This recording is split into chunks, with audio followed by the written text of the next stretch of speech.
आफताब ने श्रद्धा मदन वालकर का गला घोंटा, उसके शरीर के 35 टुकड़े कर फ्रिज में सजा कर रखे। धीरे धीरे उन्हें जंगल में ठिकाने लगाता रहा।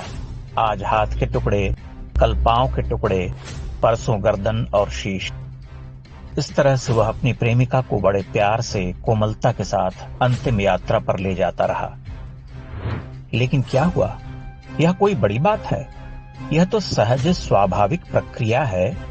जैसे हिंदू लड़कियां इन दिनों स्वच्छंदता की नई परिभाषाएं गढ़ रही हैं, जैसे वह किसी दिन भी अपने माँ बाप से कह देती हैं कि आज से मैं बालिग हूं, अपनी देह, आत्मा और चित्त की मालकिन आप हमें न समझाओ, वैसे ही भाईजान भी उनकी देह, आत्मा और चित्त के टुकड़े करने को अधिकृत हैं। जैसी स्वतंत्रता हिंदू लड़कियों की, वैसी ही स्वतंत्रता आफताब भाई की। तो फिर आफताब भाई क्यों न कहें, हमें न टोको। आज का हिंदू समाज आधुनिक है, मॉडर्न, वेस्टर्न। विशेषकर लड़कियां अपने अधिकार के लिए लड़ने को तैयार रहती हैं, विवाह से पहले भी और विवाह के बाद भी। छोटे छोटे स्वार्थ के लिए घर तोड़े जा रहे, विवाह टूट रहे। विवाह का टूटना तो अब बहुत साधारण बात है।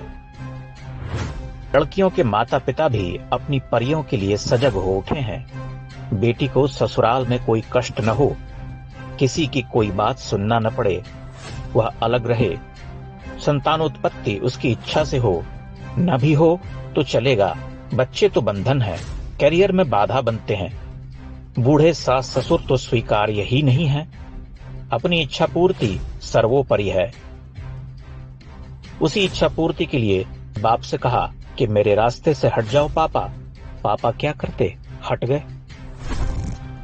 श्रद्धा 3 वर्ष तक आफताब के साथ रही। फिर उसने विवाह के लिए दबाव बनाना शुरू किया।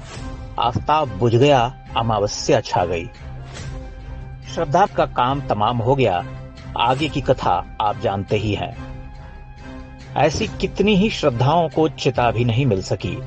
वे नदियों में फेंकी गईं, काट कर जंगलों में डाली गईं, सूटकेस में सड़ाई गईं। उन्हें उनका प्यार मिल गया। आफताब भाई मानवतावादी हैं। सभी आफताब मानवतावादी ही होते हैं। मीर की गजल सुनते हैं, कव्वालियां सुनकर झूमते हैं, चादर चढ़ाते हैं। श्रद्धाएं उनके मानवतावाद पर मर मिटती हैं। उनका बचपन, जवानी की देहरी पर पांव रखने तक का जीवन धुल जाता है। माता पिता, भाई बहन की स्मृतियां नष्ट हो जाती हैं। केवल आफताब और अब्दुल रह जाते हैं। कुछ वर्ष के बाद आफताब भाई श्रद्धा को वहीं पहुंचा देते हैं जिसे हम जन्नत कहते हैं। ये जघन्य निर्मम हत्याएं भारतीय समाज में आम हैं। आए दिन ऐसी घटनाएं सुनने पढ़ने को मिलती हैं। थोड़ी हलचल होती है, न्यूज वाले हू हा करते हैं, सोशल मीडिया पर हंगामा बरपता है। धीरे धीरे बाढ़ का पानी उतर जाता है, सड़ांध रह जाती है। लेकिन उसी सड़ांध से नई श्रद्धा प्रकट होती है।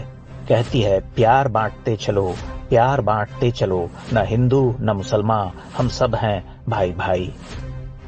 इसी तरह प्यार बंटता रहता है। गंगा जमनी तहजीब के दुश्मन परास्त होते रहते हैं। एक नई श्रद्धा नए आफताब के साथ भाग खड़ी होती है। मानव सभ्यता के इतिहास में ऐसी बर्बरता मध्यकालीन समय में होती थी, पर आफताब भाई उसी मध्यकाल के बाशिंदे हैं। उनके आदर्श गजनी, तुगलक, खिलजी, तैमूर, बाबर और औरंगजेब हैं। आफताब भाई के लिए श्रद्धाओं की नृशंस हत्या कोई बुरी बात तो नहीं। वैसे भी काफिरों को तो एक दिन मरना ही होता है। सब तख्त गिराए जाते हैं, सब बुत उठवाए जाते हैं, बस नाम उनका रह जाता है। आफताब भाई रत्ती भर नहीं पसीजते। हिंदू मानते हैं कि अरे एक आफताब ऐसा निकला, सभी ऐसे नहीं होते। सिलसिला चलता रहता है। और श्रद्धा का गुनाह भी तो छोटा मोटा कहाँ था। वह तो 3 साल लिव इन में रहने के बाद आफताब मियां की बेगम बनने के लिए तड़प उठी थी। आफताब ने उसे बेगम तो नहीं बनाया, जन्नत का रास्ता जरूर दिखला दिया।